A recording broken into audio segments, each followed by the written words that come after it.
Welcome to the Climate Gap Quick Cuts, a podcast for busy people building climate solutions. We spotlight founders, builders, operators, and investors doing the hard work behind real progress. I'm Ben, co-founder of Element 6. We connect climate tech companies with the people who make scale possible. Let's get into it. Most digital twin projects look great on a screen, but collapse under CFO scrutiny.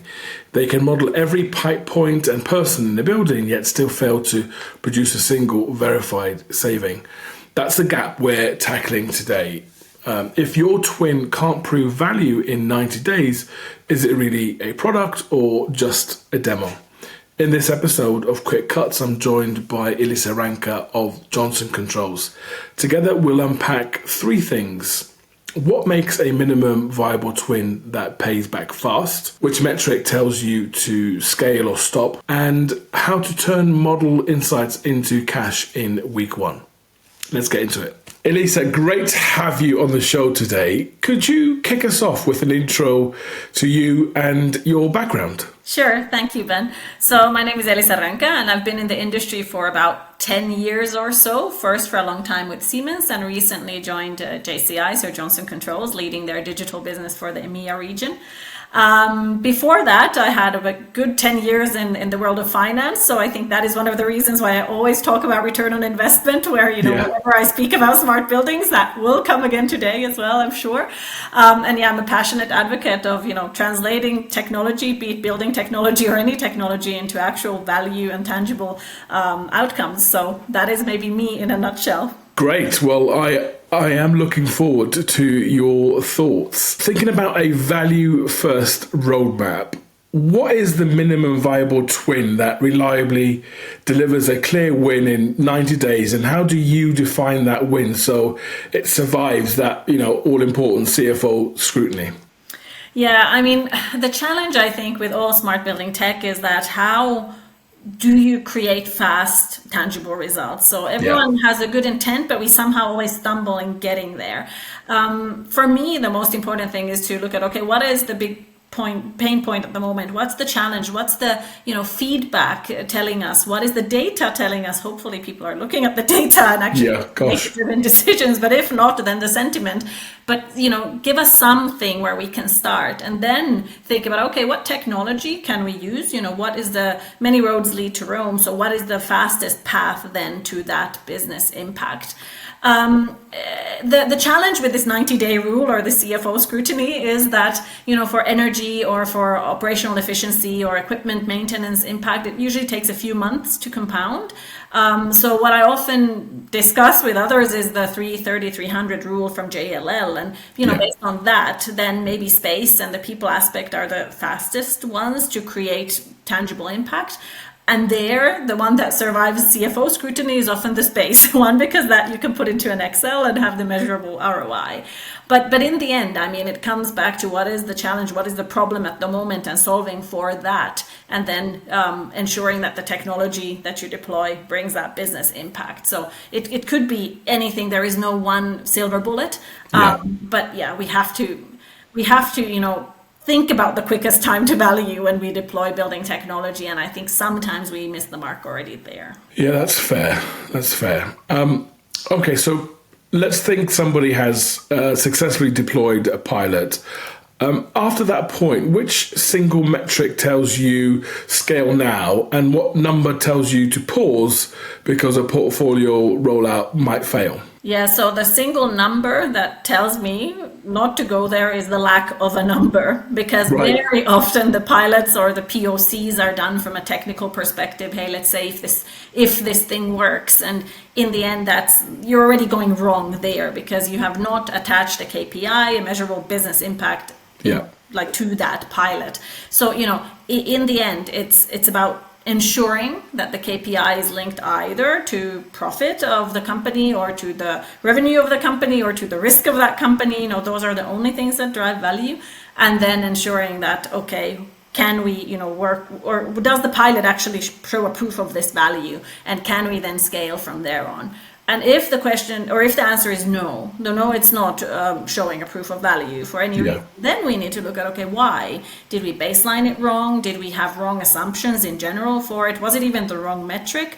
Or is the pilot simply not representative of, the scaling through the portfolio of buildings? For example, there could be cases that you have a fleet of office buildings, and then you have one data center. And if you do the pilot in the data center, well, that might not be representative of the impact for the office side. So, I think it's the basic questions of attaching the right success metric to that pilot, and then you can only measure whether the scaling makes any sense.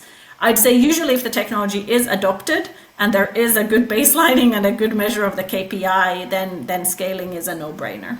All right. Well, there's often a lot of gaps in everything that you described there that sometimes get missed. But in the perfect world, I totally agree that would be the outcome.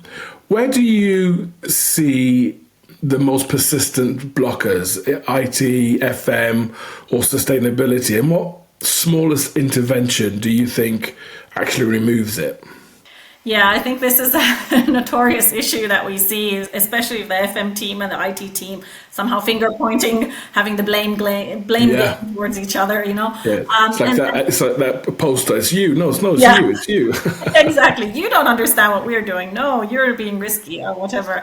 But I think honestly, we from a tech vendor perspective are not doing our job well if there is this blocker between the two not understanding kind of each other. So I think it is the job of the tech vendor to translate kind of the value proposition of whatever it is that's being deployed, so that it is meeting the standards, meeting the potential risks that the IT team sees, and kind of fitting into the wider IT strategy. And on the other hand, for the FM team, for them to understand that IT is not being a blocker, they are just kind of looking at the guardrails and being that translator and the link between the two. So I don't think there is no one blocker. It is just that something's lost in translation profoundly between the two groups, and someone needs to pull them together. So in the end, to seat them around the same table and make sure that everyone's speaking the same language, or at least that it's translated properly. Yeah, that old kind of combination of collaboration and communication is often missed, but if executed well, I think it solves so many problems. Okay, so how do you turn model insights into a signed business case in week one? Are there frameworks or benchmarks you trust to convert insight into savings or carbon avoided, for example?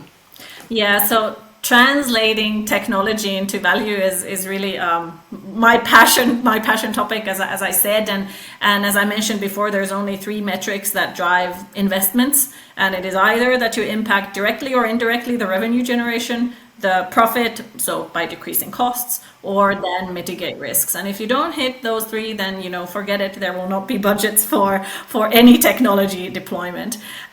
So in terms of translating that value then and kind of helping with that ROI calculation, I personally believe in all these research that's done by independent entities in the market, and using those as kind of reference points, teamed with then actual references from, for example, our client base. So the challenge I often see is that there has been big savings made somewhere in one single site, and then that is somehow thought that scales across everywhere, and that creates mistrust in the whole industry. So what I've noticed is that clients are very averse to any kind of promises, let's say, of the business impact and ROI. There is this very big skepticism around it, and I think this is something that the whole industry needs to do a bit better of a job in kind of demystifying the ROI. But on the other hand, also having a holistic ROI, that it's not only, you're not only looking at one metric, you're actually looking at the impact as a whole, what the technology can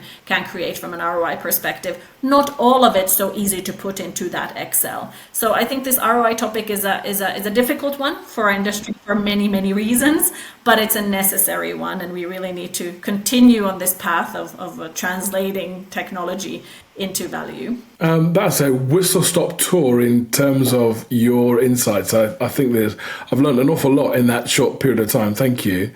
There's normally there's a wildcard section, so there's some relevance here, but also a little bit wild. So if your twin could answer one question for you every morning to guide action, what would you ask and why? I love this question. So, you know, where technology is better than humans is the computational power and seeing things and patterns in data that we just cannot see or comprehend just because we're mere mortals.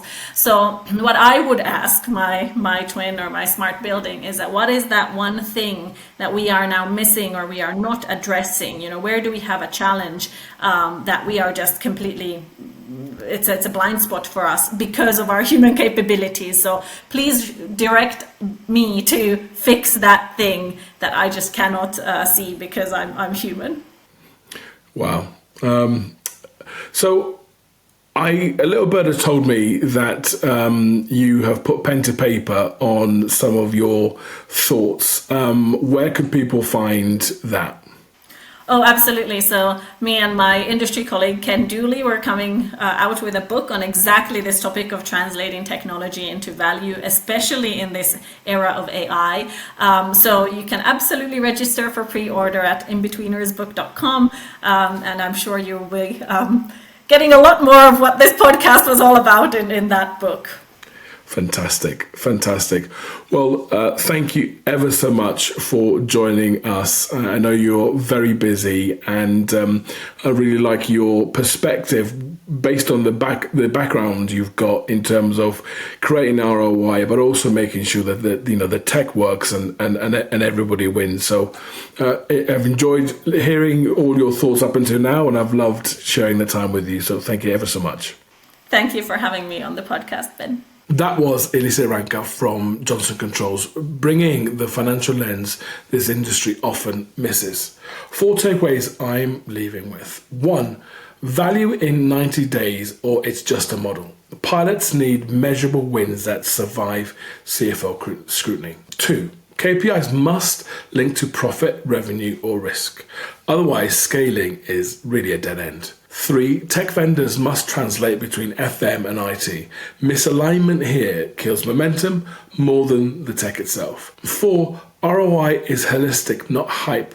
Build credibility with independent benchmarks and site-specific proof, not inflated promises. Thanks for listening. Short episodes, sharp insights, no filler. Catch you next time. You've been listening to the Climate Gap Quick Cuts. If you're building in climate tech, subscribe to hear more from the people making it happen.